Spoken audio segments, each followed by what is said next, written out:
चपल यशोदा बाले शोभित भाले मतिर्मेस्तु। यशोदाना चपल बाल श्री नवनीत प्रभु ने नमन करी, वंदन करी। सौंदर्यम जहृद्गतम प्रकटितम स्त्री गूढ़ भावात्मकम पुंरूपं च पुनस्तंतर्गतम प्रावे विशत् स्वप्रिये संश्लिष्टावर्वयोर्बभौ रसमयः कृष्णो हि यत्साक्षिकं रूपं तत्प्रदयात्मकं परमविध्येयं सदा वल्लभम्।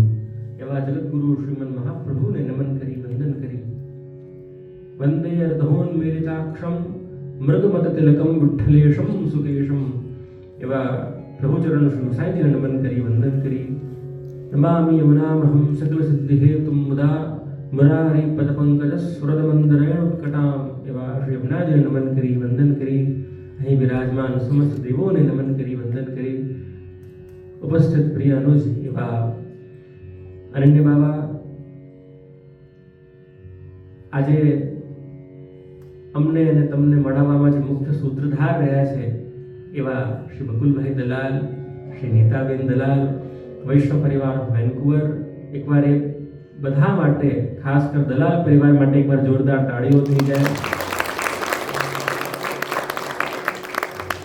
કે જેમના કારણે ઠાકોરજી છે, ઠાકોરજીની કૃપા છે। निमित्त मात्रम भवसव्य साचन।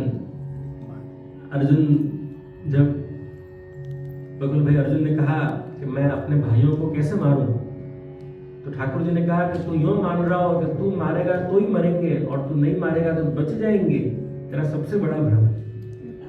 मयि वैते निहताः पूर्वमेव, इन सबको तो मैं पहले ही मार चुका हूं। कौन कब मरेगा, कौन कब जन्म लेगा, कौन कब किससे शादी होगी, पहले ही लिख चुका हूं मैं। तो खाली एक एक्टिंग कर रहा है, जैसे जितनी अच्छी एक्टिंग करेगा उतना तो मालिक को प्रिय बनेगा। અને એટલા માટે આપણે બધા જ નિમિત્ત છે, પણ આજે આપણને મળાવવામાં મુખ્ય નિમિત્ત બંને બન્યા છે। અને ઉપસ્થિત આ બધા વેન્કુવરના ભાગ્યવાન વૈષ્ણવજનો કેમ છો? બધા મજામાં? ચંગા છે? મજામાં છો કે આનંદમાં છો? અરે આટલી ઢીલી આનંદ તો કેમ ચાલે? આનંદમાં છો કે પરમાનંદમાં છો? પરમાનંદમાં હોવું જોઈએ ભાઈ। આપણને તો આપણે બધા વૈષ્ણવ છીએ અને એમાં પણ આપ તો 3-4 લોકો તો બ્રજયાત્રા કરીને આવ્યા છો, તો આપણે તો જીવનનું પરમ સાર્થકતા આપણને બધાને મળી છે। શ્રી વલ્લભની કૃપાથી, પ્રભુચરણ શ્રી ગુસાઈજીના આશીર્વાદથી આપણે બધા અહીંયા સંકલિત થયા છે પ્રિયજનો। આજે આપણો મુખ્ય વિષય મહાપ્રભુજીનું એક અદ્ભુત ગ્રંથ વિવેક ધૈર્યાશ્રય, જેના ઉપર આજે આપણે બધા મળીને ચિંતન કરવાના છીએ। પ્રિયજનો, આપણે બધા વૈષ્ણવ છીએ, આપણે બધા પુષ્ટિ ભક્ત છીએ અને એવામાં આપણા ગુરુના વચનો સાંભળવા અને ગુરુના વચનોમાં શ્રદ્ધા રાખવી એ આપણા માટે સૌથી મહત્વની વસ્તુ છે।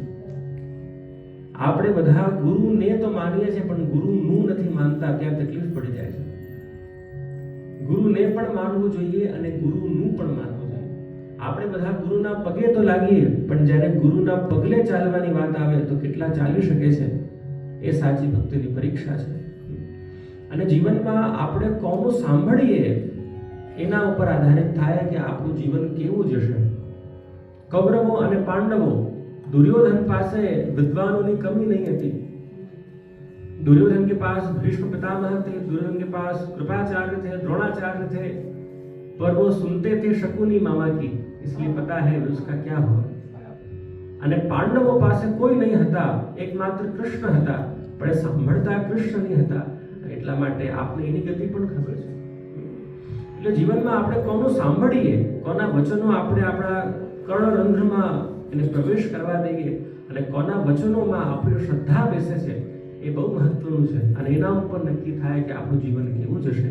અને એટલા માટે આવા મહાપુરુષો જ્યારે આપણને મળ્યા હોય, શ્રી વલ્લભ જેવા સમર્થ આપણને ગુરુ મળ્યા હોય, તો એકવાર શ્રદ્ધાથી અને ભાવથી બોલીએ, બોલો શ્રી વલ્લભાધીશ કી।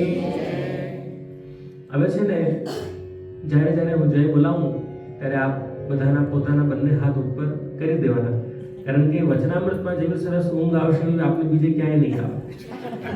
તો જો ઊંઘ ઉડાવી હોય તો પોતાના બંને હાથ ઉપર કરીને જય બોલી દેવાની। બોલો શ્રી કૃષ્ણ કનૈયા લાલ કી, गिरिराज धरण की પ્રારંભ કરીએ આપણે વિવેક ધૈર્ય આશ્રય. આપ જોઈ શકો છો શ્રીમદ વલ્લભાચાર્ય શ્રીમદ મહાપ્રભુનું 16 ગ્રંથોમાંનું આ 8મું ગ્રંથ છે. અને આમાં મુખ્ય રૂપે 3 વસ્તુનું વિવેચન શ્રીમદ મહાપ્રભુજીએ કર્યું છે. પ્રથમ વસ્તુ છે વિવેક.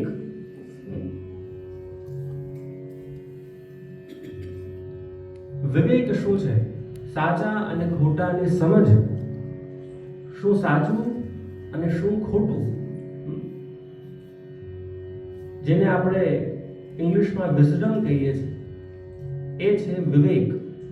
તો આમાં એક ટાઇટલમાં એક ટોપિકમાં 3 સબ ટોપિક છે. વિવેક ધૈર્ય આશ્રય ગ્રંથનું નામ છે અને એમાં 3 વિષય ઉપર શ્રી વલ્લભે આજ્ઞા કરી: વિવેક, ધૈર્ય અને આશ્રય. કોઈના પણ બાળક હોય તો આ બહુ સરસ નામ છે રાખવા હોય તો. એકવાર તો એક વૈષ્ણવના 3 બાળકો અને ત્રણેયનું નામ વિવેક ધૈર્ય આશ્રય રાખ્યું. તો બોલાવા હતા કે વિવેક ધૈર્ય આશ્રય અહીંયા આવો, વિવેક ધૈર્ય આશ્રય સ્કૂલ ગયા.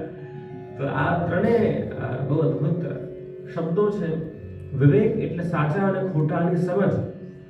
ધૈર્ય એટલે ધીરજ, જેની આજના સમયમાં સૌથી કમી છે લોકોમાં. ધૈર્ય. ધીરે ધીરે રે મના, ધીરે સબ કુછ હોય, માલી સિંચે 100 ઘડા પર ઋતુ આયે ફલ હોય. તમે બિયા નાખી દો, જોશ જોશમાં 100 પાણી એક દિવસમાં નાખી દો, 100 ગાગર પાણી, પણ ઋતુ આવશે, ફલ તો એનો ત્યારે જ ઉગશે. માયા મરી ન મન મરા, મર મર ગયા શરીર, આશા તૃષ્ણા ના મરી, કહે ગયે દાસ કબીર. ધીરજ, સુકૂન, આજે આપણા બધામાં એની કમી છે. તો સુકૂન કઈ રીતે જીવનમાં આવે? એક शेर છે, एक शायरी છે: उन्हें कामयाबी में सुकून नजर आया तो वे दौड़ते रहे. समझो, બહુ સમજવા જેવી વસ્તુ છે. उन्हें कामयाबी में सुकून नजर आया तो वे दौड़ते रहे, हमें सुकून में कामयाबी नजर आई तो हम ठहर गए. સાધુ સાધુ. उन्हें कामयाबी में सुकून नजर आया तो वे दौड़ते रहे और हमें सुकून में कामयाबी नजर आई तो हम ठहर गए. ख्वाहिशों के बोझ में अरे मानव तू क्या क्या कर रहा है, ख्वाहिशों के बोझ में अरे मानव तू क्या क्या कर रहा है, इतना तो तुझे जीना भी नहीं जितना तू मर रहा है.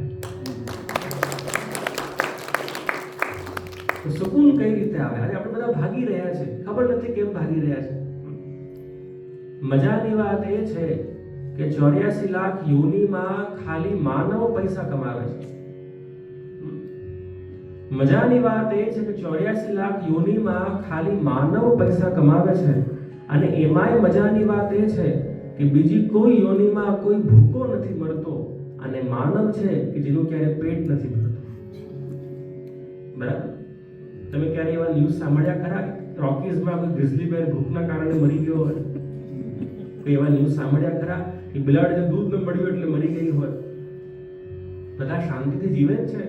આપણને માનવોને જ ખબર નહીં કઈ વાતની જલ્દી છે, શું હાંસલ કરી લેવું છે, શું મેળવી લેવું છે, સમજ નથી પડતી. તો ધીરજ કઈ રીતે આવે મનમાં? આપણે શાંત કઈ રીતે બની જઈએ? એનું વિવેચન શ્રી વલ્લભે આ ગ્રંથમાં કર્યું છે. અને અંતમાં આશ્રય કે શરણમાં, શ્રી કૃષ્ણ શરણમ મમ, પ્રભુમાં સરેન્ડર કઈ રીતે કરી શકાય એનું વિવેચન શ્રીમદ મહાપ્રભુજીએ. એટલે 3 વસ્તુ, વિવેક, ધૈર્ય અને આશ્રય, આ વસ્તુનું નિરૂપણ શ્રી મહાપ્રભુજીએ આ ગ્રંથમાં કર્યું છે.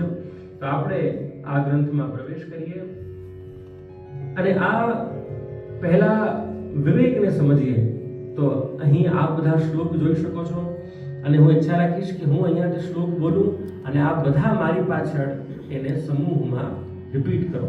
તો કોઈ એક માઇક લઈ શકે છે અને મારી પાછળ એને રિપીટ કરો. વિવેક ધૈર્ય સતતમ, વિવેક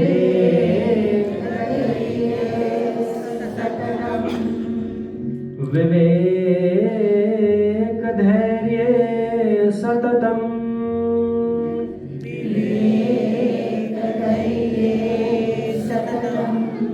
रक्षणीये तथाश्रयः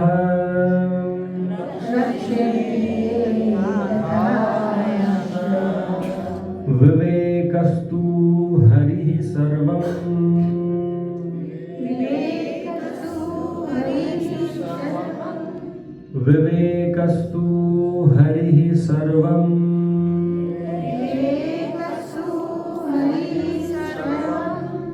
નિજેચ્છાતઃ કરિષ્યતે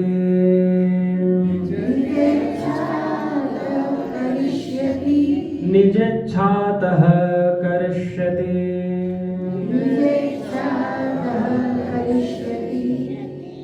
અદ્ભુત શ્લોક છે પ્રિયજનો. આ એવો શ્લોક લાગે કે મને તો આપણને બધાને પોતાના ડ્રોઈંગ રૂમમાં આને વઢાવી લેવું જોઈએ એવું શ્લોક છે. અદ્ભુત શબ્દો છે આના કે વિવેકસ્તુ હરિ સર્વમ નિજેચ્છાતઃ કરિષ્યતિ. જીવનનું પહેલું સમજ જ એ વૈષ્ણવને મેળવવી જોઈએ, માનવને મેળવવી જોઈએ કે world is a stage, life is a drama, God is the writer and we all are actors. કેટલી અદ્ભુત વાત. શ્રી મહાપ્રભુજી આખા જગતને ઠાકોરજીની લીલાના લેન્સ દ્વારા જોવાની આજ્ઞા કરી કે જે થઈ રહ્યું છે એ બધું પ્રભુની લીલા પ્રમાણે થઈ રહ્યું છે, પ્રભુની ઈચ્છા પ્રમાણે થઈ રહ્યું છે. આપણે જન્મ્યા એ પણ ભગવાનની ઈચ્છા, આપણે ક્યાં જન્મ્યા એ પણ ભગવાનની ઈચ્છા. કોઈ આપણને પૂછ્યું ખરું ઉપર કે ભાઈ બેટા બતા કહાં જન્મ લેના હે તુझे? કોઈએ પૂછ્યું નહીં. જ્યારે આપણે મરીશું, અંતિમ દિવસ આવશે અને આપણે કહીએ ભગવાન આજે 10 દિવસ જીવા દો, તો એવું કોઈ સંભવ તો છે નહીં. જ્યારે જીવનની સૌથી અગત્યની બે ઘટના જન્મ અને મરણ એ આપણા હાથમાં નથી, તો કઈ રીતે માનવ માની શકે છે કે જીવન અમારા હાથમાં છે? જ્યારે પોતાના શરીરના વાળ ક્યારે સફેદ થાય એ આપણા કંટ્રોલમાં નથી. જગતને શું કલ્યાણ કરશો તમે? આપણે શ્વાસ લઈ રહ્યા છે, ઇન્હેલ કરીએ છીએ, એક્ઝેલ કરીએ છીએ, એ પણ આપણા એફર્ટ્સ વગર કરી રહ્યા છે. બધું ઓટોમેટિકલી થાય છે. માનવ ફક્ત એક સાક્ષી છે.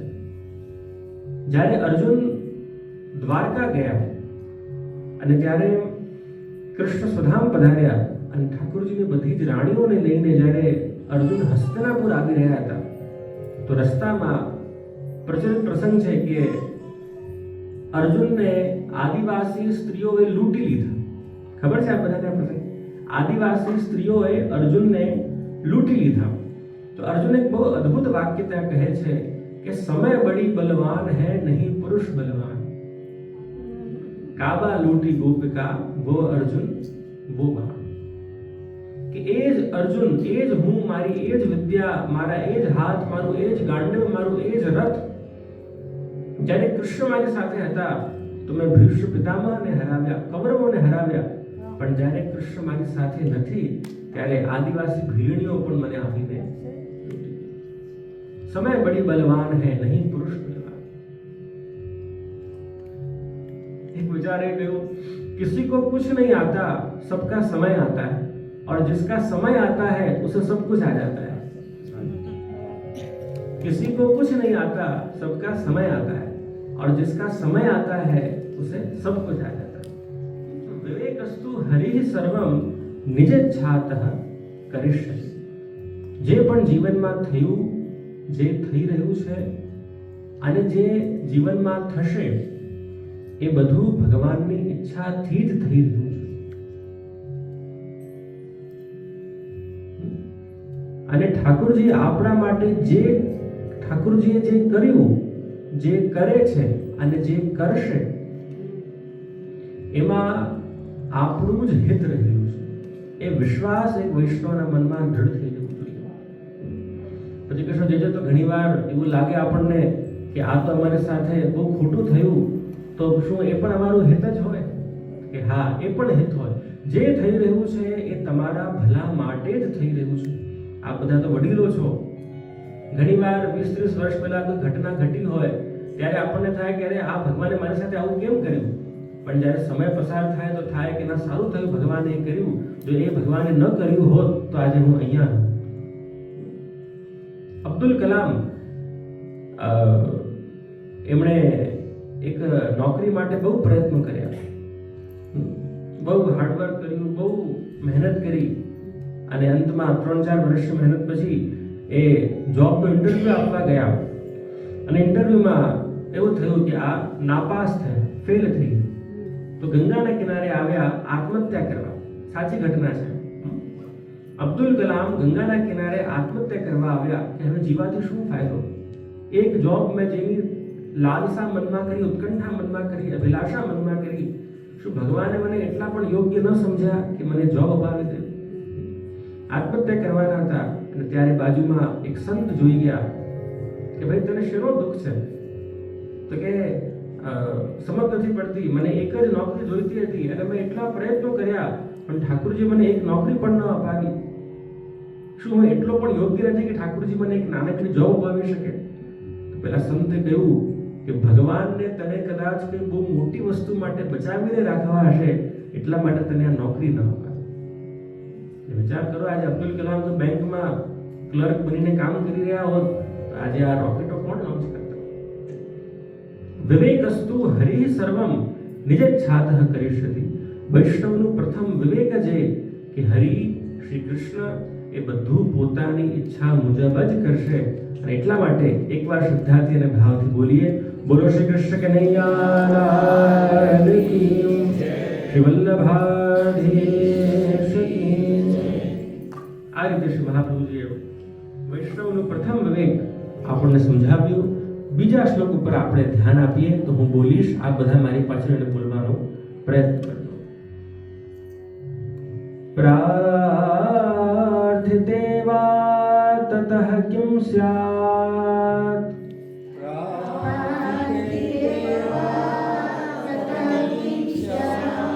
પ્રાર્થિતે વા તતઃ કિમ સ્યાત,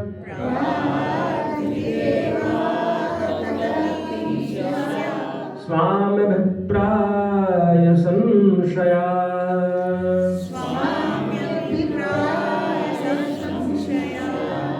સર્વત્ર તસ્ય સર્વં હિ,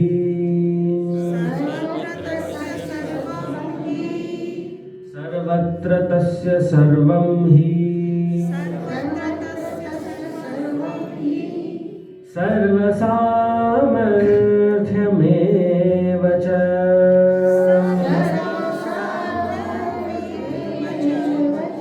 સર્વસામર્થ્યમેવ ચ.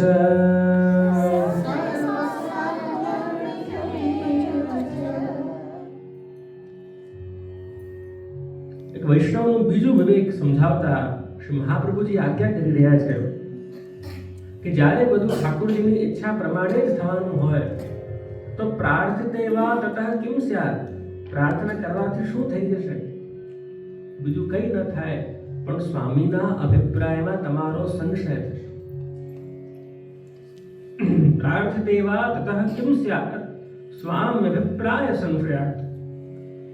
અને એટલા માટે શ્રી વલ્લભે બીજું વિવેક આપણને આપ્યું કે પ્રભુ પાસે ક્યારે કંઈ ન માંગવું. પ્રભુ પાસે ક્યારે કંઈ ન માંગવું એક વૈષ્ણવનું પરમ ધર્મ છે. આપણે બધા મંદિરે આવીએ તો આપણી લિસ્ટ લઈને જ આવીએ કે ભગવાન આ કરાવી આપજો, જોબ લગાવી આપજો, સેટલ કરાવી આપજો, લગ્ન કરાવી આપજો. જો કે લગ્નનું તો અમે કોઈ માંગતું નથી આજકાલ, તો પહેલા માંગતા. ઇન્ડિયામાં ઘણા એવું માંગે કે ભગવાન વરસાદ નહીં વરસાવતા, બાલ્કનીમાં અમારા કપડાં સુકાઈ રહ્યા છે. અરે ભાઈ, તારા કપડાં સુકાતા હોય તો ભગવાન કે વરસાદ રોકી દેવાના છે. પ્રભુ પાસે ક્યારે કંઈ ન માંગવું એક વૈષ્ણવનું બીજું વિવેક છે. પ્રથમ વિવેક કે પ્રભુ બધું પોતાની ઈચ્છા મુજબ જ કરશે એટલે જીવનમાં ચિંતા કરવાનો કોઈ પોઈન્ટ જ નથી. કારણ કે તમારા હાથમાં કંઈ છે જ નહીં, આપણા હાથમાં કંઈ છે જ નહીં. કર્મ કરી લેવા, કર્મણ્યેવાધિકારસ્તે મા ફલેષુ કદાચન, પર મા કર્મફલ હેતુર્ભૂ માતે સંગોસ્તુ કર્મણિ. કર્મ કરી લેવા પણ ક્યારે એમાં આસક્ત ન બનવું. આપણે બધા ફ્લાઇટથી લેન્ડ થતા હોઈએ તો વિન્ડો સીટ ઉપર બેઠ્યા હોય કે જ્યારે ફ્લાઇટ જે છે 3000-4000 ફીટ ઉપર આવે અને આપણને ટ્રાફિક દેખાવાનું શરૂ થાય તો આપણે પ્રસન્ન થઈએ કે જો 10 કલાકની ફ્લાઇટ હોય, લોંગ હોલ ફ્લાઇટ, અને આપણે જમીન દેખાતા આપણે પ્રસન્ન થઈએ કે આપણું વેન્કુવર આવી ગયું, આ ફલાણું હાઈવે, આ એરિયા.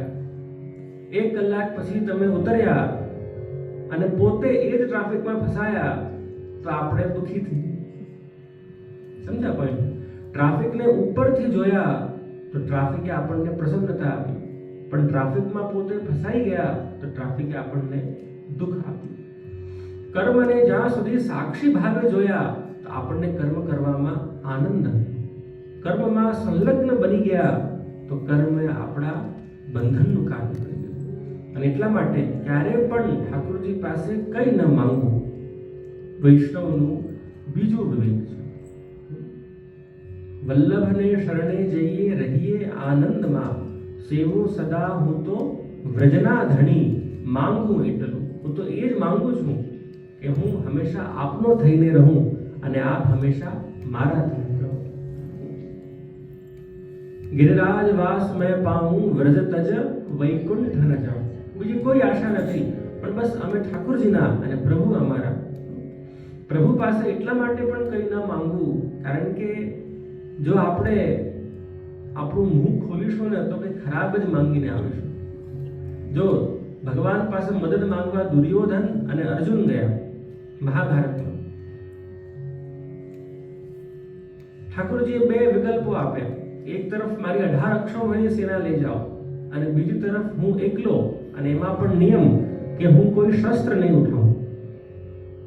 તો દુર્યોધને ભગવાનથી માંગ્યા અને અર્જુને ભગવાનને માંગ્યા. આપણા બધા પાસે પણ રોજ સવારે બે ઓપ્શન હોય, ભગવાનથી માંગવું કે ભગવાનને માંગવા. જો ભગવાનને માંગી લઈએ તો ઓટોમેટિકલી બધું જ આવી જાય, કારણ કે લક્ષ્મી તો એ પ્રભુના ચરણમાં છે, અન્નપૂર્ણા એમના દાસી છે, યશ તો ભગવાનની પાસે છે. યશ, શ્રી, જ્ઞાન, વૈરાગ્ય 6 ગુણ ભગવાનમાં છે. તો જેના જીવનમાં ભગવાન આવે એને ઓટોમેટિકલી યશ મળી જાય, એને યશ માટે પ્રયત્ન કરવા પડતા નથી. જેના જીવનમાં ભગવાન આવે એના ઉપર બધા પોતે જ કૃપા કરતા, અને એટલા માટે ક્યારે પણ ઠાકોરજી પાસે કંઈ માંગવું નથી. તો હવેથી આપણે એ સમજ્યા કે ક્યારે પણ મંદિરમાં આવીને આપણને ઠાકોરજીથી આપણી લિસ્ટો બતાવી નથી કે પ્રભુ આ કરી આપજો, ફલાણું કરી આપજો. પ્રભુથી બસ એમની ભક્તિ માંગવી છે. પ્રભુથી બસ. જ્યારે શ્રી નરસિંહ ભગવાન પ્રગટ થયા ભાગવતના 7મા સ્કંદમાં, અને શ્રી પ્રહલાદજીને કહ્યું કે પ્રહલાદ, તમે તો ભક્ત શિરોમણી છો, મારી પાસે માંગો, શું માંગવું છે? તો કે પ્રભુ એટલી જ કૃપા કરજો કે ક્યારે મનમાં કંઈક માંગવાની ઈચ્છા જ ઉત્પન્ન ન થાય. કેટલી અદ્ભુત વાત की. मन की इच्छाओं के रहते हुए शरीर से प्राण चले जाए उसे मृत्यु कहते हैं. ध्यान से सुनिएगा. मन की इच्छाओं के रहते हुए शरीर से प्राण चले जाए उसे मृत्यु कहते हैं, और शरीर में प्राण रहते हुए मन से इच्छाएं चली जाए उसे मुक्ति कहते हैं, उसे मोक्ष कहते हैं. મનમાં પ્રાણ છે, શરીરમાં પ્રાણ છે, પણ મનમાં કોઈ ઈચ્છા બાકી નથી રહી. બધું છે, ખૂબ સુખી સંપન્ન છીએ આપણે, પણ કંઈ ભોગવવાનું મન જ નથી થતું. સમજી જવાનું કે આ જ મોક્ષની દશા છે, કે જેને ન સુખ નડે, જેને ન દુઃખ નડે, જેને ન માન નડે ને જેને અપમાન નડે, જે સ્થિતપ્રજ્ઞ બની જાય, જેને પ્રસન્ન કરવા બહારની કોઈ વસ્તુની આવશ્યકતા નથી પડતી, પણ એ પોતે જ આત્મારામ બની જાય, તો સમજી જવું કે ભગવાનની પ્રાપ્તિ બહુ નજીક છે. અને એટલા માટે બીજો વિવેક શ્રી વલ્લભે આપણને બધાને સમજાવ્યું કે પ્રભુ પાસે ક્યારે આપણને કંઈ માંગવું. જાગો છો કે સૂઈ ગયા છો? બોલો શ્રી વલ્લભાધીશની. આ ઊંઘ ઉડાવવાની સરસ મેડિસિન છે ને. આગળ આપણે ત્રીજું વિવેક શ્રી વલ્લભે આપણને કહ્યું, આપણે બધા સાથે મળીને એનું ઉચ્ચારણ કરીશું. અભિમાનશ્ચ સંત્યાજ્યઃ,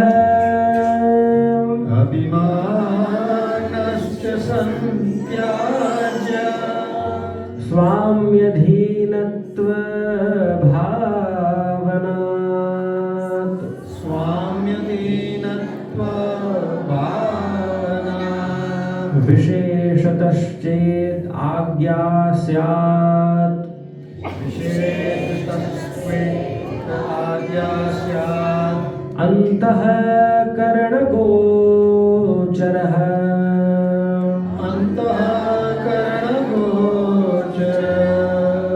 ત્રીજો વિવેક, અદ્ભુત વિવેક શ્રી વલ્લભે આપણને બતાવ્યું. આપણે જો લિંગ બેસાડીએ તો હંમેશા હરિ પોતાની ઈચ્છાથી જ બધું કરશે, એ પ્રથમ વિવેક. બીજું વિવેક કે પોતાની ઈચ્છાથી જ કરશે, એટલા માટે ક્યારે ઠાકોરજી પાસે કંઈ માંગવું નહીં. અને જ્યારે ભગવાન પોતાની ઈચ્છાથી જ બધું કરતા હોય અને આપણે ખાલી નિમિત્ત હોઈએ તો જીવને ક્યારે શું નથી કરવું? અભિમાન. અભિમાનશ્ચ સંત્યાજ્ય. અભિમાનને છોડી દો. જીવ તો સદને ફરે છે ગુમાનમાં, તારે રહેવું રે ભાડાના મકાનમાં. તમારા ત્યાં લીઝ રિન્યુ થાય કે નહીં? એમ ભગવાને આપણને 90 વર્ષની લીઝ પર આપ્યું છે. આ શરીર, આ સંસાર આપણને લીઝ ઉપર આપ્યું છે. આપણે માની બેસીએ કે આ મારું છે. અરે ભાઈ, સિકંદર હતા, આખું જગત જીતી લીધું. આપણે તો એના 0.001% ના પણ ફ્રેક્શનમાં પણ નહીં આવ્યું. સિકંદરે આખું જગત જીતી લીધું, બધા ભોગવો ભોગી લીધા. બીમારી થઈ, વૈદ્ય આવ્યા, એવું કે મહારાજ 3 દિવસમાં આપ મરી જશો. તો કે હું તને મારા કમાવેલા બધા જ રાજ્યોનો રાજા બનાવી દઈશ, તું મને હજી 2 વર્ષ જીવા દે. તો કહ્યું મહારાજ ક્ષમા કરજો, પણ આ તો સંભવ નથી. તો કહ્યું મેં જેટલી સંપત્તિ કમાવી એ બધા કિલોના સોનાના હાર હું તને આપી દઉં, પણ તું મને હજી 2 વર્ષ જીવા દે. કે ક્ષમા કરજો મહારાજ, પણ આ પણ સંભવ નથી. તો કે મેં જેટલું યશ કમાવ્યું એ બધું યશ તને આપી દઉં, પણ તું મને હજી 2 વર્ષ જીવા દે. કે મહારાજ આ પણ સંભવ નથી. તો 2 મિનિટ વિચાર કર્યો સિકંદરે, બહુ અદ્ભુત વાત કરી. તો એવું કરજે કે જ્યારે મારી અંતિમ યાત્રા મારા રાજધાનીમાંથી નીકળે તો મારા બંને હાથ મારી તાબૂતની બહાર રાખજે, મારા કોફિનની બહાર રાખજે. તો કેમ આવું કહો છો? કે હાથ તો અંદર રહેવા જોઈએ. તો કે હાથ એટલા માટે બહાર રાખજે કે જગતને ખબર પડવી જોઈએ કે જગતનો રાજા, જગતનો સૌથી ધનવાન વ્યક્તિ, જગતના બધા જ ભોગોને ભોગવેલો વ્યક્તિ જ્યારે જાય છે અંતિમ યાત્રામાં તો બંને હાથ ખાલી રાખીને જ જાય છે. જગતને આ અક્કલ આવે એટલા માટે મારા બંને હાથ ખાલી રાખજો. જ્યારે વ્યક્તિ જન્મે ત્યારે બાળકનું વજન 2 કે 3 કિલોનું હોય. 90 વર્ષ 100 વર્ષ ધરતી ઉપર કાઢો, અંતમાં સ્મશાનમાં લઈ જઈને બાળી દો, ડાક ભેગી કરો ને, એ પણ 3 કિલોની જ થાય. આવ્યા પણ 3 કિલોના અને જઈશું પણ 3 કિલોના. એટલા માટે ભગવદ ભક્તિ એ જગતનું સાર છે એવું શ્રી મહાપ્રભુજી આ ગ્રંથમાં આપણને કહી રહ્યા છે. અને એટલા માટે ક્યારે પણ કોઈ પણ વસ્તુનો અભિમાન ન કરવો. અભિમાનશ્ચ સંત્યાજ્ય સ્વામ્યધીનત્વ ભાવના. પ્રભુના આપણે અધીન છીએ એ ભાવનાથી ક્યારે પણ આપણને અહંકાર નથી કરવો. એક બહુ મોટા શેઠ હતા, એમને એક બહુ મોટું ઘર બનાવ્યું, अनेक संत की पधरावनी कराई कि देखो महाराज मैंने ऐसा घर बनाया है कि मुझे घर से कभी बाहर जाना ही नहीं पड़ेगा। मेरा ऑफिस भी घर में है, मेरे बाल कटाने वाला भी घर में आ जाएगा, मेरा जिम भी घर में है, मेरा होम थिएटर भी घर में है और मेरे ग्रोसरी के लिए भी घर में आ जाया करेंगे। ऐसा घर बनाया है कि मुझे घर से बाहर कभी जीवन में जाना ही नहीं पड़ेगा। संत के जाना तो पड़ेगा, तो क्या क्यों कि तेरे घर में स्मशान नहीं बनाई तुमने, तुझे जलाएंगे कहाँ? जीव तू शुद्धने फरे छे गुमान में तारे રહેવું રે ભાડાના। આપણે બધા બહુ નાના છે પ્રિયજનો, કાલે આપણે નહીં પણ હોઈશું ને તો કોઈને કઈ ફરક નથી પડવાનો, એ વાત સમજી લઈએ।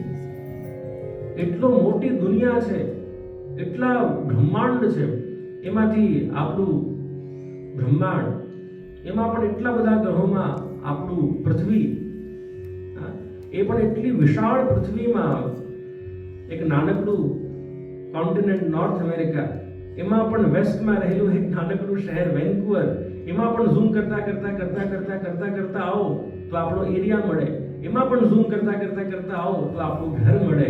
અને એટલા મોટા બ્રહ્માંડમાં આપણે એમ માનતા હોઈએ કે આપણા વગર બધું અટકી જશે, તો મોટા મોટા રાજાઓ આવીને નીકળી ગયા, મોટા મોટા સમ્રાટ આવીને નીકળી ગયા, કોઈના વગર કઈ અટકતું નથી। અને એટલા માટે જીવ તું શુદ્ધને ફરે છે ગુમાનવા, તારે રહેવું રે ભાડાના મકાનમાં। એવી શ્રી વલ્લભ આપણને બધાને સમજ આપે છે। અને એટલા માટે તો કરવું શું? તો ઠાકોરજીની ભક્તિ હંમેશા આપણી સાથે જ આવશે। પ્રભુમાં પરોવાયેલું મન, બીજાને કરેલી મદદ, બીજાને અપાયેલી ખુશી એ આપણી સાથે હંમેશા આવશે। અને એટલા માટે અભિમાન ક્યારેય ન કરવું એવું શ્રી મહાપ્રભુજી આપણને આ ગ્રંથમાં સમજણ આપી રહ્યા છે. આ રીતે 3 વિવેક શ્રી મહાપ્રભુજી આપણને સમજાવ્યા. પ્રથમ વિવેક શું હતું? ભૂલી ગયા. પ્રભુ બધું પોતાની ઈચ્છાથી જ કરશે. વિવેકસ્તુ હરિ સર્વમ નિજેચ્છાતઃ કરિષ્યતિ. બીજું વિવેક કે ક્યારે પણ ઠાકોરજી પાસે કઈ માંગવું નહીં. અને ત્રીજું વિવેક ક્યારે અભિમાન નહીં કરવું. કારણ કે જીવ તો સદને ફરે છે ગુમાનમાં, તારે રહેવું રે ભાડાના મકાનમાં. લોકોને ઇમ્પ્રેસ કરીને શું ફાયદો? જગત તો આ એવું વિચિત્ર છે. આજે તમને ફૂલની માળાઓ પહેરાવશે, કાલે એ જગત તમને ચંપલ મારશે. જગતનું કઈ ભરોસો નથી. અને એટલા માટે અને ત્યાં સુધી આપણા સંતોએ તો કહ્યું કે આપણે સ્મશાન યાત્રામાં કેટલા લોકો આવશે એ પણ એ દિવસના વેધર ઉપર નિર્ધારિત થશે. ખબર છે કે નહીં? બહુ વરસાદ આવી ગયો તો લોકો અડધા થઈ જશે. અરે જે લોકોને આપણે સ્મશાન યાત્રામાં આવવાની રુચિ નથી એ લોકોને ઇમ્પ્રેસ કરવાથી શું ફાયદો? અને એટલા માટે લોકો માટે નહીં પણ આપણે આપણા માટે જીવીએ એવું શ્રી વલ્લભે આપણને સમજાવ્યું છે. જગતને પ્રસન્ન કરવા નહીં પણ આપણે આપણી શાંતિ માટે કર્મ કરીએ, આપણા સુકૂન માટે કર્મ કરીએ, આપણા આનંદ માટે કર્મ કરીએ એવું શ્રી વલ્લભ આપણને સમજાવી રહ્યા છે. આગળ જતા ધૈર્યની જો આપણે વાત કરીએ તો ધૈર્ય સમજતા પહેલા ચાલો એક નાનકડી ધૂન આપણે બધા મળીને ગાઈએ અને પછી આપણે ધૈર્યમાં પ્રવેશ કરીશું. તો એકવાર શ્રદ્ધાથી અને ભાવથી બોલીએ, બોલો શ્રી ગિરિરાજ ધરણી જય.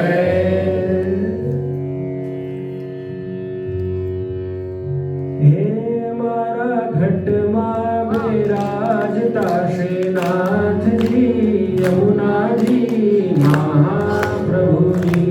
મારા ઘટમાં બિરાજતા શ્રીનાથજી યમુનાજી મહાપ્રભુ. હે મારા ઘટમાં બિરાજતા શ્રીનાથજી યમુનાજી મહાપ્રભુજી. મારા ઘટમાં બિરાજતા શ્રીનાથજી યમુનાજી મહાપ્રભુજી. મારું મનડું છે ગોકુળ વનરાવન. મારું મનડું છે ગોકુળ વનરાવન. મારું મનડું છે ગોકુળ વનરાવન. મારું મનડું છે ગોકુળ વનરાવન. મારા તનના ગળિયામાં તુલસીના વન. મારા પ્રાણ જીવન. હે મારા ઘટમાં બિરાજતા શ્રીનાથજી યમુનાજી મહાપ્રભુ. હે આવો જીવનમાં લાવો ફરી કદી ના મળે. આવો જીવનમાં લાવો ફરી કદી ના મળે. આવો જીવનમાં લાવો ફરી કદી ના મળે. આવો જીવનમાં લાવો ફરી કદી ના મળે. વારે વારે માનવ દેહ કદી ન મળે. વારે વારે માનવ દેહ કદી ના મળે. ફેરો લખ રે 84 નો મારો રે ફળે મને મોહન મળે. મારા ઘટમાં બિરાજતા શ્રીનાથજી યમુનાજી મહાપ્રભુજી. હો શ્રીનાથજી બોલો, શ્રી યમુનાજી બોલો. શ્રીનાથજી બોલો, શ્રી યમુનાજી બોલો. શ્રીનાથજી બોલો, શ્રી યમુનાજી બોલો. શ્રીનાથજી બોલો, શ્રી યમુનાજી બોલો.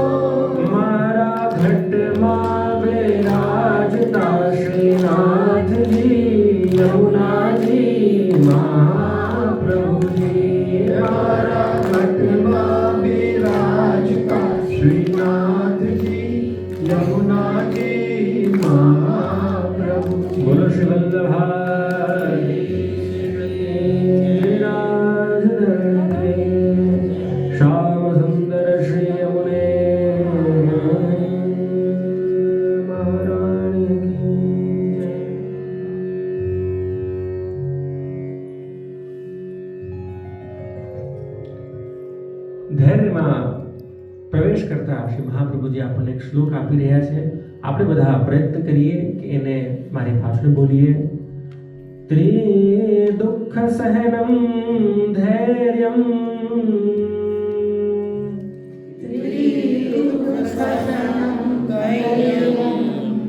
આમૃતે સર્વત સદા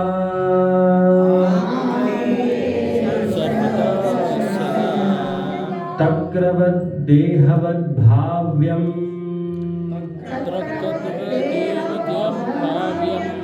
જડવદ ગોપભાર્યવત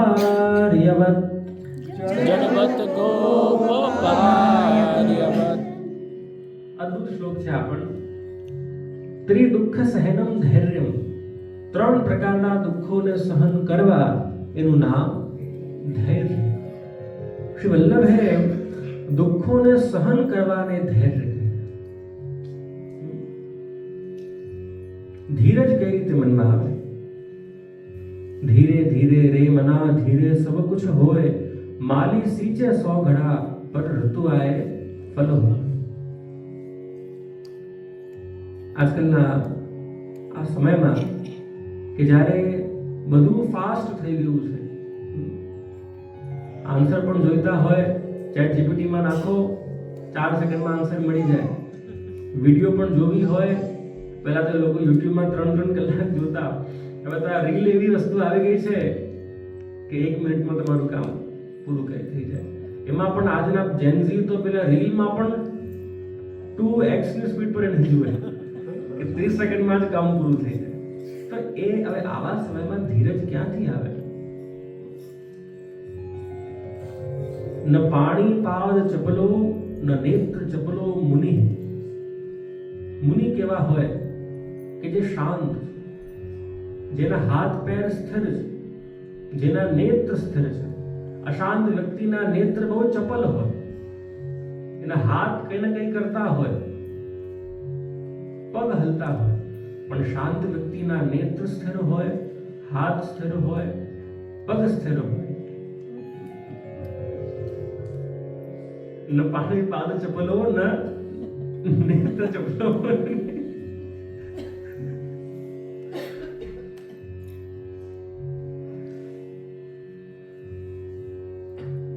એવું શાસ્ત્રો કહે છે. અને એટલા માટે ધીરજ કઈ રીતે મનમાં આવે? આ કોઈ એક વ્યક્તિ ઉપર નથી કહેતો, એટલે ઘણા લોકો એકબીજાને જુએ છે, કોઈ એક વ્યક્તિ માટે નથી કહેતો. આ જે શાસ્ત્ર કહે છે આપણે ખાલી સંભળાવું છું, બાકી અમે પણ દોષોથી ભરેલા છે. અમારામાં ક્યાં અમે દૂધના ધુલેલા છે, અમે પણ બહુ અશાંત છે. પણ આ શાંત કઈ રીતે બની શકાય? એના માટે શાસ્ત્રો આપણને ઉપચાર બતાવે છે કે हमारे भगवान को यह मत बताओ कि तुम्हारे दुख कितने बड़े हैं.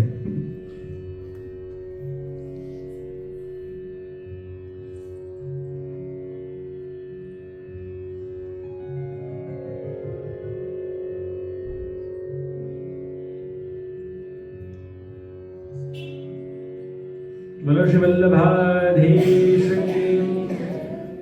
कहे थे कि हमारे भगवान को यह मत बताओ कि हमारे दुख कितने बड़े हैं. हमारे भगवान को यह मत बताओ कि हमारे दुख कितने बड़े हैं. हमारे दुखों को यह बताओ कि हमारे भगवान कितने बड़े हैं. त्रिदुख सहनम धैर्य आमृत है સર્વતઃ સદા. એ રીતે શ્રી મહાપ્રભુજી આ આજ્ઞા કરી છે. આગળ ધૈર્યના 3 દુઃખના 3 પ્રકાર શ્રી મહાપ્રભુજી આપણને બધાને બતાવ્યા છે. પ્રથમ છે આદિ ભૌતિક દુઃખ, બીજું છે આધ્યાત્મિક દુઃખ અને ત્રીજું છે આદિ દૈવિક દુઃખ. જે દુઃખો આપણા શરીરને લાગે એને શ્રી મહાપ્રભુજીએ આદિ ભૌતિક દુઃખો કહ્યા છે. જે શરીર આપણા મનને લાગે, અધ્યાત્મને લાગે, એ દુઃખોને આધ્યાત્મિક દુઃખ કહ્યા છે. અને જે દુઃખો ભગવાન આપણી પરીક્ષા કરવા આપણને આપે એને મહાપ્રભુજીએ આદિ દૈવિક દુઃખ કહ્યા છે. આદિ ભૌતિક દુઃખ કયા? શરીરમાં કયા દુઃખ લાગુ પડે? તો પીડા થઈ જવી, કોઈ રોગ થઈ જવો, પગમાં કંઈ વાગી જવું, એને મહાપ્રભુજીએ આદિ ભૌતિક દુઃખની શ્રેણીમાં ગણ્યા છે. અને એ દુઃખથી બચવું કઈ રીતે? તો મહાપ્રભુજીએ કહ્યું કે તક્રવત. તક્ર એટલે છાછ. તક્ર એટલે શું? છાછ. તો છાછની જેમ શરીરના દુઃખોથી બચવું. હવે આગળ કે છે આ શું નવું કાઢ્યું? છાછની જેમ કઈ રીતે બચવું? તો એક મટકીમાં માખણ કે ઘી ભરેલું હોય અને એક મટકીમાં છાછ ભરેલી હોય, વધારે વેલ્યુએબલ શું છે? માખણ. કારણ કે એમાંથી બધું નીકળે અને છાછ એક એન્ડ પ્રોડક્ટ છે, એના પછી કંઈ બચતું નથી. દૂધને ફાટવાનું ભય હોય, છાછને ફાટવાનો ભય હોતો નથી, કારણ કે એનો ફાટેલું જ છે. હા, અમે ઘણી વાર લોકોને કહીએ કે અમે છે ને સફેદ કપડા વાળા છે, એટલે અમારા પર દાગ તરત દેખાઈ જાય. ધર્મગુરુઓ સફેદ કપડા વાળા છે, તો દૂધને ફાટવાનો ભય છે પણ છાછને ફાટવાનો ભય નથી. અને એટલા માટે તક્રવત એટલે કે આદિ ભૌતિક દુઃખોને નિસ્સાર માનીને છાછની જેમ છોડી દેવા. આ દેહનું પરમ કર્તવ્ય તો પ્રભુના દર્શન, પ્રભુની સેવા છે. પછી રોગમાં પીડા થાય તો ભલે. આજે જો આજે વૃંદાવનના પ્રેમાનંદજી મહારાજ બહુ આજકાલ પ્રસિદ્ધ છે. એમને કેટલી બધી તકલીફો છે, કિડનીમાં તકલીફ છે, ઉંમર છે, પણ છતાં મુખ પર કેટલું તેજ છે. તો બીજા કિડનીના પેશન્ટને જુઓ અને તમે એમના દર્શન કરો, દર્શન કરતા જ મન શાંત બને છે. તો આ મહાપુરુષોના લક્ષણ છે કે જેમના દર્શન આપણા મનને પાવન કરનાર. મહાપુરુષોની સમીપ જાઓ તો મન એમની પાસે જઈને જ શાંત બની જાય. એમના વચનોમાં એવી ગંભીરતા હોય કે એમના વાક્યો સાંભળતા જ મન શાંત બની જાય.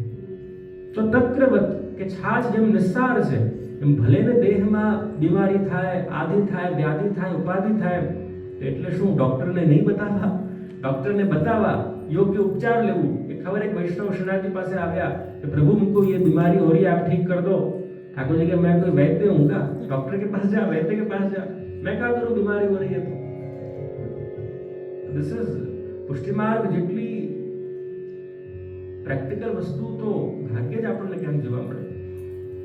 શ્રી ગુસાઈજીના પ્રસંગ જો આપ, અકબરની ઘણી બધી રાણીઓ, એમાંથી એક રાણીની એવી ઈચ્છા કે બીજી બધી રાણીઓ કરતા હું વિશેષ થાઉં એવું કંઈક હું કરું. પ્રયત્નો કર્યા તો એક દાસીએ કહ્યું કે એક હિન્દુ ગુરુ છે, એ બહુ સિદ્ધ છે, તમે એવું કરો કે એની પાસે જઈને કંઈક ઉપચાર માંગો. હવે શી મેન્ટ કે પેલું કંઈક માંદલિયા આપી દે, કે તાબીજ આપી દે, કે ભોજપત્ર આપી દે, હું ગળામાં લગાવું, કે તંત્ર મંત્ર આપી દે ને હું ગળામાં લગાવું ને હું જાદુ ટોના ટોટકા, ખબર ટોના ટોટકા કહે બ્રજમાં, ટોના ટોટકા દ્વારા રાજાને પ્રિય બની જાઉં. गुसाई पास गया रानी, तो गुसाई ने कहा कि देख भाई, हम तो सीधे साधे आदमी हैं, हमको न टोना करना आए, न टोटका करना आए, न तंत्र मंत्र करना आए, हम तो सीधे लोग हैं, हम तो भक्ति मार्गीय लोग हैं, हम जैसे हैं वैसे. तो क्या नहीं, आप तो कहीं मैंने लखी ने आपो. श्री गुसाई जी लखी आपी અને રાણી પહેરતા એને ગળામાં. અને વાસ્તવમાં રાજાની વધારે પ્રિય આ રાણી બની ગઈ. હવે રાજમહેલમાં ઈર્ષા ફેલાવા લાગી. બીજી રાણીઓ કહે કે એવું આ રાણી શું કરીને આવી કે રાજાને વધુ પ્રિય બની ગઈ. ખબર પડી કોઈ હિન્દુ ગુરુ પાસે જઈને આવી. અકબરે દરબારમાં બોલાવ્યા, બધાની સામે એની ઇન્સલ્ટ કરી અને ગળામાં રહેલી પેલો તાવીજ માંગલ્ય હતો એને ખેંચ્યો. मैं भी तो देखूं तेरे गुरु ने क्या लिख के दिया है. तो अकबर ने आशा હતી કે બહુ મોટા મોટા યંત્ર મંત્રો લખ્યા હશે, પણ એમાં શ્રી ગુસાઈજી હસ્તાક્ષરમાં બહુ સિમ્પલ બે વાક્યો લખ્યા હતા.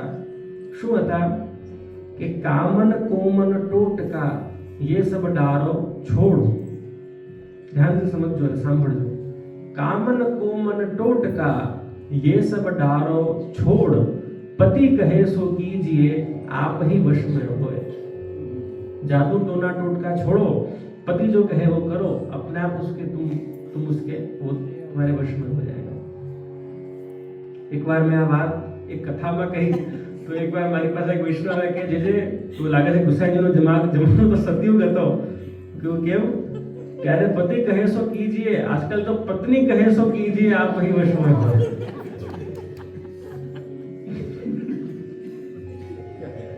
કેવો આનંદભાઈને હસી આવે છે.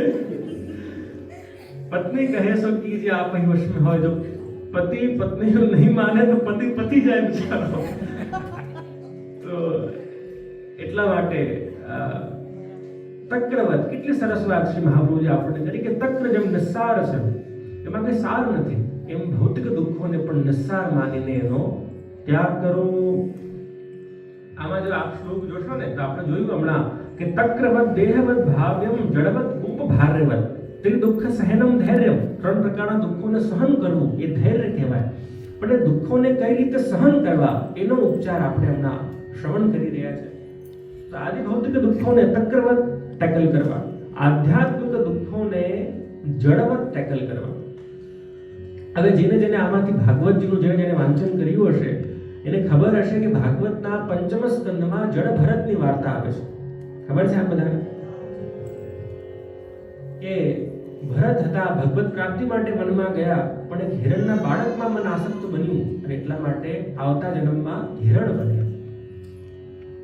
तुलसीदास बहुत अद्भुत बात कहते हैं कि एक मृग के कारण भरत धरी मृग देह, तुलसी वाकी कहा गति जो सबसों करत सने. सिर्फ एक मृग के लिए भरत को मृग बनना पड़ा, तो उसकी तो क्या गति होगी जो सब जगह अपना मन लगा के बैठे. तो જેવી રીતે જડવત પ્રથમ જન્મમાં ભૂલ થઈ પણ બીજા જન્મમાં એ જડ બની ગયા. જેમાં નોન લિવિંગ વસ્તુ હોય અને તમે મારો કે ફાડો આ ક્યારે કમ્પ્લેન નથી કરતું. એમ આધ્યાત્મિક દુઃખો આવે, આધ્યાત્મિક દુઃખો કયા આપણી અંદર આવતું ક્રોધ આવેશ. ઘણી વાર એવું હોય ને, ક્રોધ એવું આવી જાય મહારાજ કે અમારા તાજી એક વાત કહેતા, ગુસ્સો આવે ત્યારે એક જ કામ કરવું કે કઈ ન કરવું. કેટલી અદ્ભુત વાત. ગુસ્સો આવે ત્યારે એક કામ કરવું કે કઈ ન કરવું. કારણ કે તમે જે બોલશો એ પણ અપમાન કરશો, તમે જે હાથથી જે કરશો એ પણ કઈ વસ્તુ તોડશો ફોડશો, અને એટલા માટે કઈ ન કરવું. ગુસ્સો આવે ત્યારે 10 મિનિટ માટે શાંત બની જવું. તો એને જડવત કહ્યું કે આધ્યાત્મિક દુઃખોને જડની સમાન સહન કરવા. અને ત્રીજા આદિ દૈવિક દુઃખ, જે દુઃખ આપણને પ્રભુ આપણી પરીક્ષા કરવા માટે આપે. ઘણીવાર આપણે બહુ પ્રયત્ન કરીએ પણ કોઈ કાર્ય સફળ ન થાય, ઘણા એફર્ટ્સ કરીએ વ્યક્તિ પાછળ પણ સંબંધો સારા ન થાય, ઘણા એફર્ટ્સ કરીએ કે વસ્તુ મેળવવા માટે પણ એ વસ્તુ આપણને મળતી નથી. તો ઠાકોરજી આપણી પરીક્ષા કરી રહ્યા છે અને એ દુઃખોને કઈ રીતે સહન કરવા. તો શ્રી महाप्रभुजी आज्ञा करी गोप भार्य. क्या आप जानते हैं भार्या किसे कहते हैं? भार्या यानी पत्नी. तो गोप की भार्या यानी कौन हुई? गोपी, ग्वालन.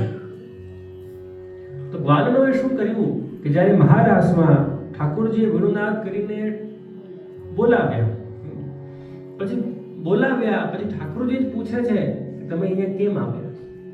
એવું થાય કે તમારા ઘરમાં કોઈ ઇવેન્ટ હોય, તમે 6 મહિના પહેલાથી પત્રિકા મોકલતા હો, તમે લખી આપો કે આરએસવીપી કરી આપજો, આરએસવીપી પણ આવી જાય, કન્ફર્મેશન પણ આવી જાય, મહેમાન કહી દે કે આ સમયે આ ટ્રેનથી હું તારા ઘરે આવી રહ્યો છું, અને એ સમયે એ ઘરે આવીને બેલ વગાડે અને તમે કહો કે ભાઈ કેમ આવ્યા અહીંયા. તમે જ બોલાવ્યા અને તમે જ પ્રશ્ન કરો કે કેમ આવ્યા.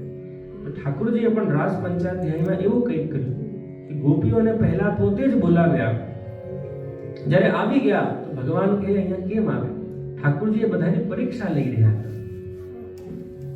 આપણે પણ ઘરે સેવા કરીએ તો ઘણીવાર મનમાં ભાવ થાય કે ઠાકોરજી વાત કેમ નથી કરતા. 30 વર્ષોથી પુષ્ટાવેલી સેવા કરીએ છીએ પણ ઠાકોરજી બોલતા કેમ નથી. એક વાર્તા સાહિત્યમાં એક વાર્તા આવે કે એક બા બહુ સરસ સેવા કરતા.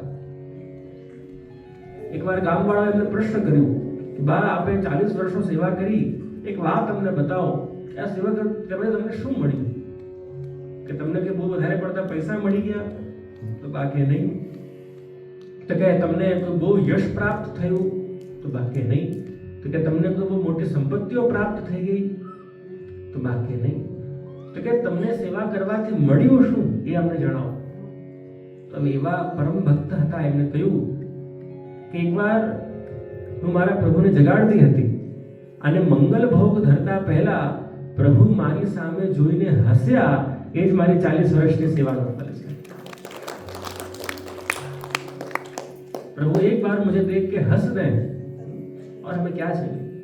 प्रभु की प्रसन्नता में ही हमारी प्रसन्नता है। आप राजी तो અમે રાજી, એ જે શુદ્ધ ભાવ જેમનામાં હોઈ શકે છે। અને એટલા માટે ગોપ ભાર રહેવત પ્રભુ પરીક્ષા કરવા માટે ઘણી લીલાઓ આપણા સાથે કરે। એકવાર એક શેઠ હતા, બહુ મોટા શેઠ હતા, અને એમને પેઇન્ટિંગનો બહુ શોખ હતો। એકવાર એક મોટા પહાડની એટલે કહેવાય કે પેઇન્ટિંગ બનાવી રહ્યા હતા, એક નાના પહાડ ઉપર ઊભા થઈને। સાંભળજો, બહુ સાંભળવા જેવો પ્રસંગ છે। અને આપને કદાચ ખબર હોય તો જે આર્ટિસ્ટ હોય એ લોકો છે ને, થોડું બનાવે, થોડું દૂર આવીને એને જોવે કે આનું પ્રપોર્શન કેવું છે, આમાં કલર કેવું છે। તો એવું જોતા જોતા 3 કલાક થયા અને પેઇન્ટિંગ બહુ અદ્ભુત બની ગઈ। હવે જ્યાં આ સેટ પાછળ આવી રહ્યા હતા, એટલા નિમગ્ન હતા પેઇન્ટિંગમાં કે ધ્યાન ન રહ્યું કે ખાડીમાં પાછળ પડી જવાના હતા। 1 જ ઇંચ 2 જ ઇંચ બચી ગયા હતા, અને જો એક પણ પગલું હવે પાછળ ભરતા તો પાછળ પડીને એ મરી જતા। હવે એમનો નોકર કે જે બહુ વફાદાર હતો, એ પણ ત્યાં સામે પેઇન્ટિંગ પાસે ઊભો હતો। હવે એને વિચાર કર્યું કે મને મારા શેઠને બચાવવું છે। હવે જો હું જોરથી અવાજ કરું કે શેઠ પાછળ ન જતા, તો ડરીને પાછળ પડી જશે। જો હું એના તરફ જોરથી દોડું, બચાવવા માટેનો હાથ પકડું, તો ડરીને, કારણ કે 2 જ ઇંચ બચી ગઈ। તો નોકરે શું કર્યું કે જે થાલથી આ એમાં રંગ ભરી રહ્યા હતા, એ થાલ આખું પેલી પેઇન્ટિંગ ઉપર ફેલાવી દીધું। सेठ आ गया दौड़ता दौड़ता, અને આને તમાચો मारो, अरे भाई तेरे में अक्ल है कि नहीं? 3 घंटे से मैं पेंटिंग बना रहा हूँ और मेरे जीवन की बेस्ट पेंटिंग बनी, और तेरी क्या हिम्मत कि तूने मेरी पेंटिंग बिगाड़ दी। पहले विनम्रता से कहूँ कि साहब, यदि मैं आज पेंटिंग नहीं बिगाड़ता ना, तो आप आज जीवित नहीं बचने वाले। टेक अवे एज ઠાકોરજી પણ આપણને મોટા સંકટથી બચાવવા માટે ઘણીવાર આપણી નાની નાની પેઇન્ટિંગો બગાડતા હોય, ત્યારે એ પેઇન્ટિંગ બગાડવાનું દુઃખ ન કરવું, પણ એ જ મનમાં ભાવના કરવી કે પ્રભુએ આપણને બહુ મોટી તકલીફથી બચાવ્યા। ધન્ય છે પ્રભુની કૃપા, ધન્ય છે પ્રભુની અનુકંપા કે ઠાકોરજીએ એક નાનકડી પેઇન્ટિંગ બગાડીને અમને મોટી તકલીફમાંથી બચાવ્યા। અને એટલા માટે આજ દૈવિક દુઃખોને જ્યારે પ્રભુ પરીક્ષા કરવા માટે આપણા પર દુઃખ આપે, તો એને ગોપ ભાર્યવત એને સહન કરવું, એવું શ્રી મહાપ્રભુજી આપણને આજ્ઞા કરી રહ્યા છે।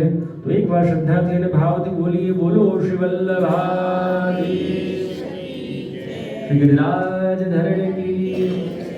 સમજ પડે છે કે નહીં? આ બધાને સમજ પડે છે ને? વિવેક, ધૈર્ય, આપણે ધૈર્ય સમજવું। વિવેક શું હતું? ભગવાન બધું પોતાની ઈચ્છાથી જ કરશે। બીજું, ઠાકોરજી પાસે ક્યારે બહુ બધું માંગવું નહીં માંગશો, પાકું लॉक कर दिया जाए।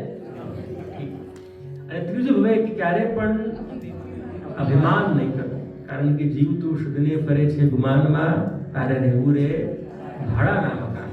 અને પછી આવ્યું ધૈર્ય, કે મનને ધીરજ કઈ રીતે રાખવી, એના માટે દુઃખોને સહન કરવું, એમાં જ ધીરજ છે। કારણ કે દુઃખો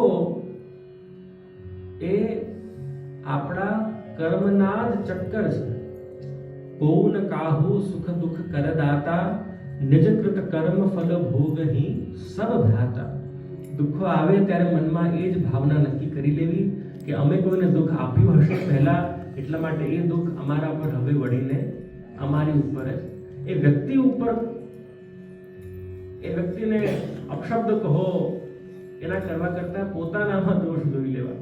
અપનો દોષ વિચાર સખીરી, ઉણસો કછું ન કહીએ। કર્મની ગતિ પ્રિયજનો એટલી બધી અગાધ છે, ક્યારે કોના કર્મ કોને અસર કરે એ ક્યાંય કઈ ખબર પડતી નથી। એક વાર વર્ષો પહેલા એક વ્યક્તિએ બીજા વ્યક્તિ પાસે 50,000 રૂપીસ કર્જામાં લીધેલા હતા। સમય થયું તો જેને રૂપિયા આપ્યા હતા વારંવાર માંગે, રૂપિયા દે દે, રૂપિયા દે દે, રૂપિયા દે દે, પણ આ તો ક્યાં રૂપિયા આપે।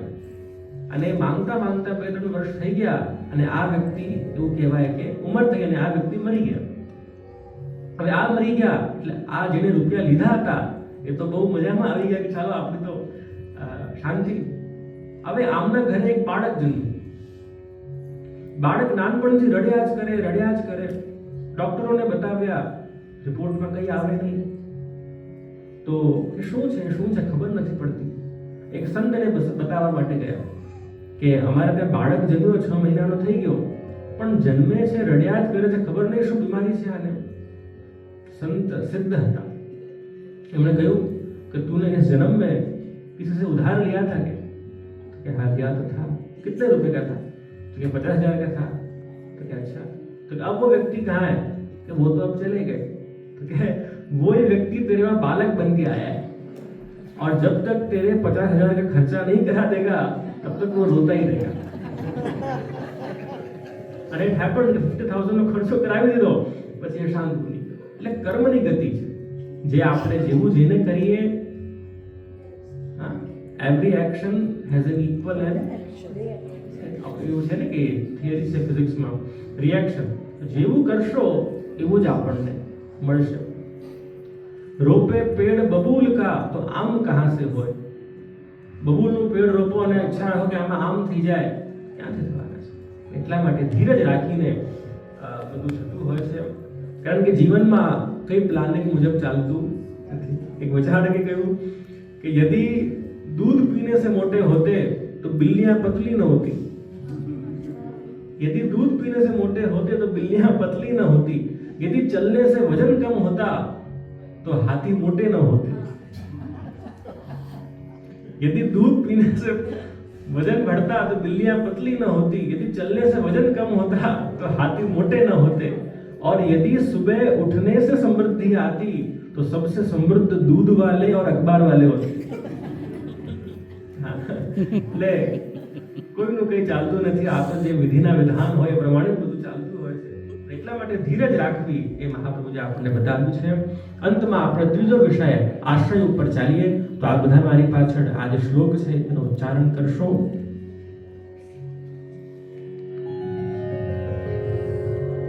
ऐह के पारलोके च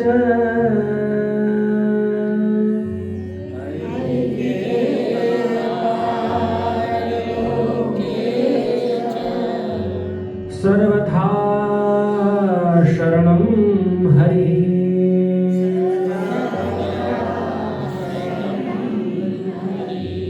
सर्वथा शरणं हरि.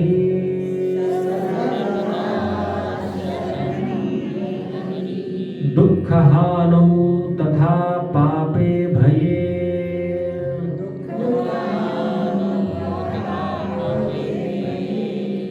कामाद्य पूरणे.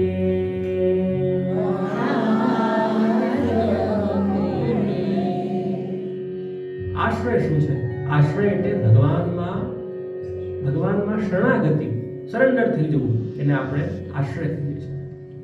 અને એટલા માટે અહીં કે પારલોકે છે, આ લોકમાં પણ અને પરલોકમાં પણ બધી જ અવસ્થામાં ભગવાનના જ થઈને રહેવું, એને આપણા ત્યાં મહાપ્રભુજીએ આશ્રય ગણ્યું.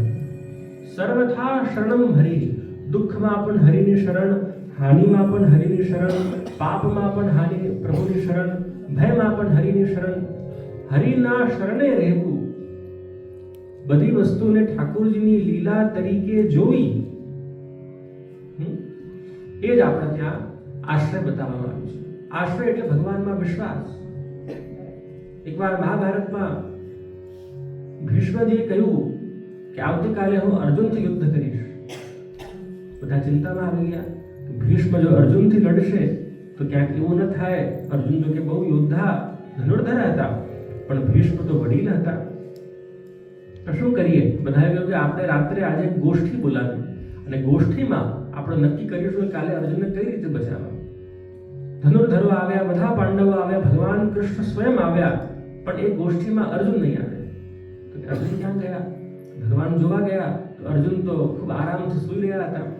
કે અર્જુન, તને ચિંતા નથી? કાલે ભીષ્મજી તારાથી યુદ્ધ કરવાના છે અને તું આરામથી સૂઈ રહ્યો છે. ચાલ આવો ગોષ્ઠીમાં. તો કે હું જાગીને ભગવાન શું કરું? કે કેમ? કે જેની ચિંતામાં આ જગતનો નાથ જાગતો હોય એને તો પછી સુવાનું જ હોય ને. કે મારી ચિંતામાં આપ જાગો છો તો હું જાગીને શું કરી લેવાનું છે? એટલા માટે ચિત્ત તો સદને ચિંતા કરે, કૃષ્ણને કરવું હોય તે કરે. અરે શું કામ ચિંતા કરી રહ્યા છો ભાઈ? કૃષ્ણને જે કરવું હશે એ કરશે. પ્રભુની પ્રસન્નતા જે વારંવાર જે વસ્તુ આવી રહી છે કે બસ भगवान प्रसन्न रहना चाहिए. ठाकुर जी के मुख की मुस्कान वो एक जीव का सबसे बड़ा एसेट है, सबसे बड़ा जिसे कहते हैं खजाना है. એટલા માટે મહાપ્રભુજીએ આશ્રયમાં આપણને જે આજ્ઞા કરી છે અને એ આશ્રય કઈ રીતે સિદ્ધ થાય એના માટે મહાપ્રભુજી આજ્ઞા કરી રહ્યા છે. આ બધા મારી પાછળ એનું ગાન કરજો. અલૌકિક મનઃ સિદ્ધૌ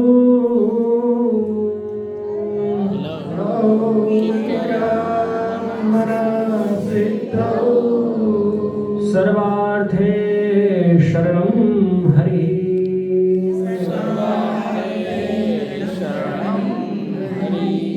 एवं चित्ते सदा भाव्यम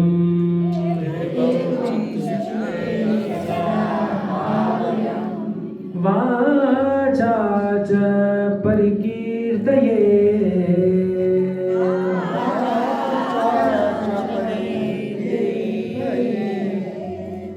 ભગવાનને શરણ કઈ રીતે જવું એના માટે મહાપ્રભુજી કહે શ્રી કૃષ્ણ શરણમ મમ. આ મંત્ર જેટલું સિદ્ધ થશે આપણા જીવનમાં એટલા આપણે ભગવાનના શરણાગતિ આપણી ભગવાન માટે સિદ્ધ થશે.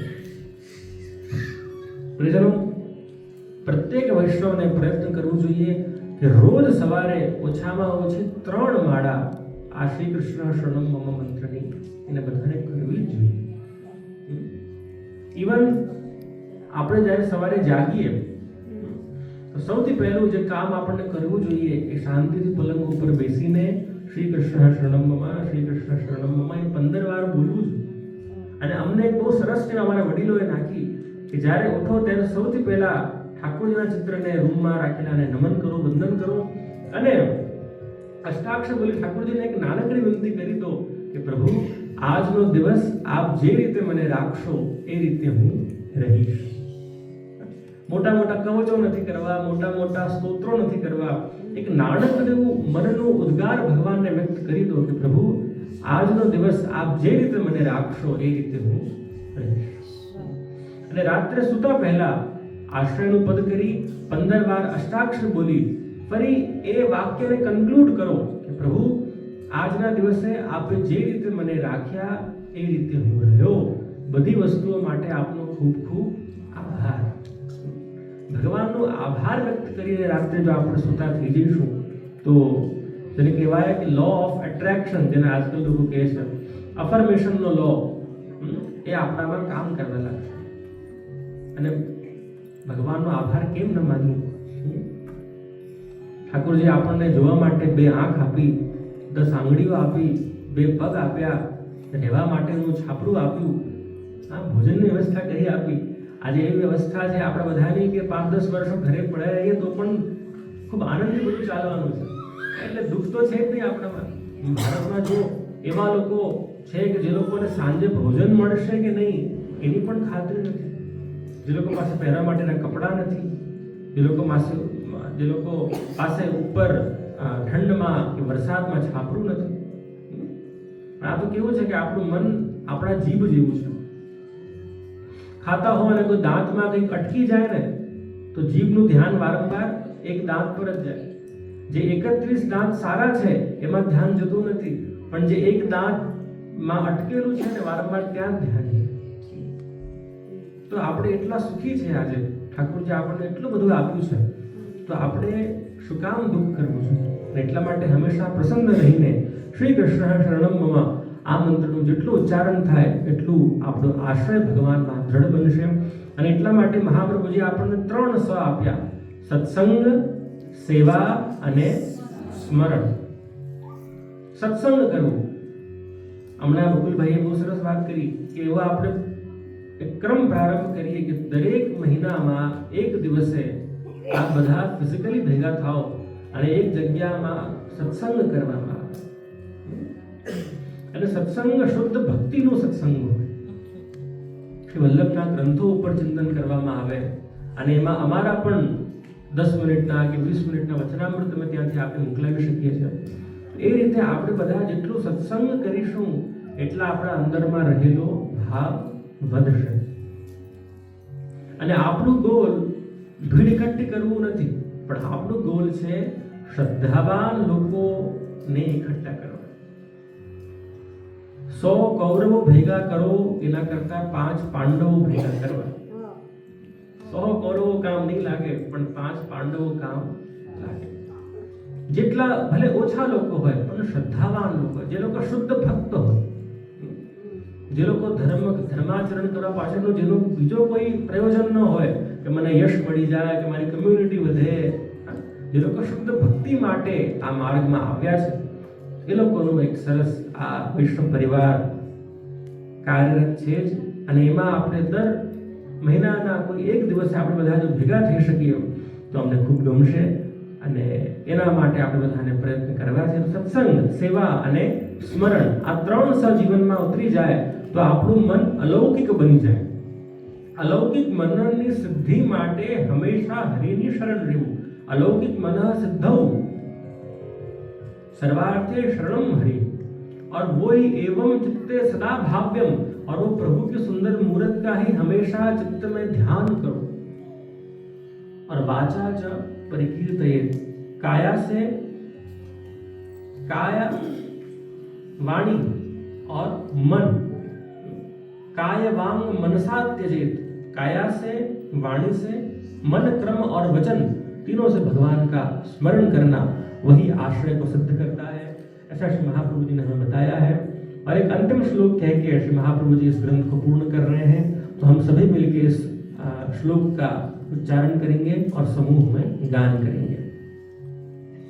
अविश्वासो न कर्तव्यः, अविश्वासो न कर्तव्यः, सर्वथा बाधकस्तु सः, सर्वथा बाधकस्तु सः, ब्रह्मास्त्रचातकौ भाव्यौ, ब्रह्मास्त्रचातकौ भाव्यौ, प्राप्तं सेवेत निर्ममा, प्राप्तं सेवेत निर्ममा.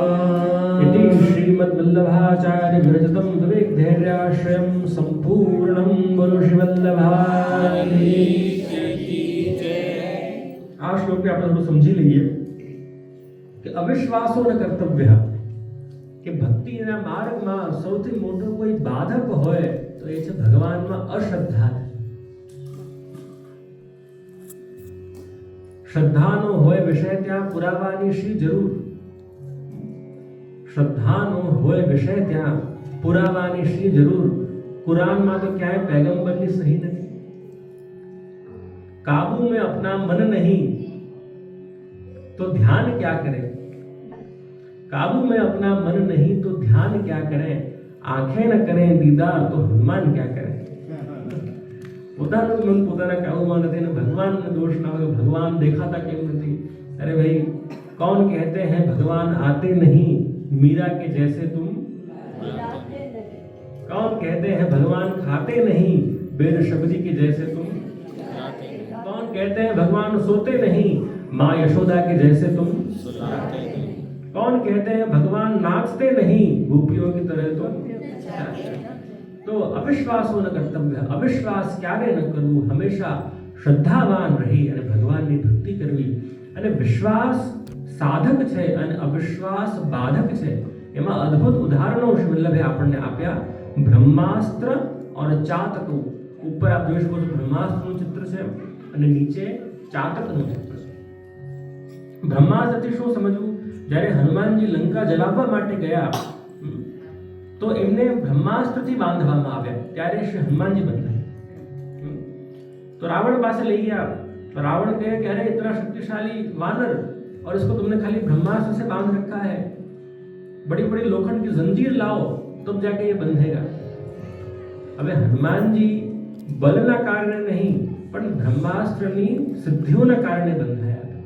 પણ રાવણને બ્રહ્માસ્ત્રની શક્તિમાં અવિશ્વાસ થયો અને લોખંડમાં એને વિશ્વાસ થયો. તો એને બ્રહ્માસ્ત્રને કાઢવા ગયા અને જ્યાં પેલી ગંજીરો બાંધવા ગયા એટલામાં તો હનુમાનજી ભાગી ગયા. તો રાવણને અવિશ્વાસ થયું શેમાં? બ્રહ્માસ્ત્રની સિદ્ધિમાં અને શક્તિમાં. એટલા માટે એનો નાશ થઈ ગયો. અને બીજું ઉદાહરણ આપ્યું ચાતકનું. હવે આપને ખબર હોય તો ચાતક પક્ષી સ્વાતિ નક્ષત્રમાં જે જલ પડે એનો જ ગ્રહણ કરે. એને વિશ્વાસ છે કે સ્વાતિ નક્ષત્રમાં જલ પડશે જ અને જ્યારે જલ પડશે ત્યારે જ હું એનો ગ્રહણ કરીશ. તો જેવો વિશ્વાસ ચાતકને સ્વાતિ નક્ષત્રમાં છે એવો વિશ્વાસ કે આપણે આપણી ભક્તિ કરીએ, આપણે ગુરુના બતાવેલા માર્ગ ઉપર ચાલીએ અને ભગવાન દર્શન આપશે અને આપશે જ, એમાં કોઈ શંકાનું સ્થાન. અને એટલા માટે અવિશ્વાસો ન કર્તવ્ય. અવિશ્વાસ ક્યારે ન કરવું? સર્વથા બાધકસ્તુ સહ. હંમેશા સૌથી મોટો કોઈ બાધક હોય તો એ આપણા મનમાં રહેલો અવિશ્વાસ છે. અને એટલા માટે બ્રહ્માસ્ત્ર અને ચાતક દ્વારા આપણે સમજીએ કે ભગવાનની નિર્મમા થઈને, એટલે કે અહમતા રહિત થઈને ભગવાનની આપણે સેવા કરીએ. તો આ રીતે પ્રિયજનો વિવેક, ધૈર્ય અને આશ્રય વિષય જે છે અહીંયા સમાપ્ત થઈ રહ્યું છે. વિવેક એટલે સાચા ખોટાની આપણે આખું એક આજનું રિવિઝન કરી લઈએ. પ્રથમ વિવેક શું હતું? કે દુઃખોને સહન કરવું. બરાબર? હા. પ્રથમ વિવેક શું હતું? હરિ બધું પોતાની ઈચ્છાથી કરશે. બીજો વિવેક શું હતું? ક્યારેય પણ ભગવાન પાસે કંઈ માંગવું. ત્રીજો વિવેક ક્યારે પણ અભિમાન કરવું નહીં. આ ત્રણ વિવેકો જોયા આપણે. પછી આપણે ધૈર્ય ઉપર આવ્યા. દુઃખોને સહન કરવા એનું નામ ધૈર્ય. ત્રણ પ્રકારના દુઃખો. આદિ ભૌતિક દુઃખોને સહન કરવા છાછની જેમ છાછ નિસ્સાર છે એમ દુઃખોને પણ નિસ્સાર સમજીને એનો મનમાંથી ત્યાગ કરી દેવો. આધ્યાત્મિક દુઃખોને સહન કરવા કોની જેમ? જળવત. કે જેવી રીતે જળ ભરતજીએ જળ બનીને દુઃખોને સહન કર્યા એવી રીતે આપણને પણ કરવા. અને આજ જઈને તો દુઃખોને સહન કરવા ગોપ ભાર્યવત, એટલે કે ગોપની પત્ની, એટલે કે ગોપીઓની જેમ એ દુઃખોને, જે ઠાકોરજી આપણા પરીક્ષા માટે આપણને દુઃખ આપે એને એ લોકોની જેમ સહન કરવા. અહીં કે પારલોકે ચ સર્વથા શરણમ હરિ. આશ્રય શું છે? તો હંમેશા ભગવાનને શરણે રહેવું એ આપણું આશ્રય છે. અને એ આશ્રય કઈ રીતે સિદ્ધ થાય એના માટે કહ્યું શ્રી કૃષ્ણ શરણમ મમ. રોજ સવારે 3 માળાનો નિયમ આપણે બધા કાલથી બનાવીએ. સવારે જાગતા જ સૌથી પહેલા બોલવું કે પ્રભુ આજનો દિવસ આપ જે રીતે મને રાખશો એ રીતે હું રહીશ. રાત્રે સુતા પહેલા બોલવું કે પ્રભુ આજના દિવસે આપે મને જે રીતે રાખ્યા હું રહ્યો. બધી વસ્તુઓ માટે આપનો ખૂબ ખૂબ આભાર, આપનો ખૂબ ખૂબ ધન્યવાદ. આ રીતે આપણને દિવસને કન્ક્લુડ કરવા જોઈએ. અને સત્સંગ, સેવા અને સ્મરણના 3 સ શ્રી મહાપ્રભુજી આપણને આપ્યા. એમાં પ્રથમ સ ઉપર આપણને બધાને ફોકસ કરવું છે.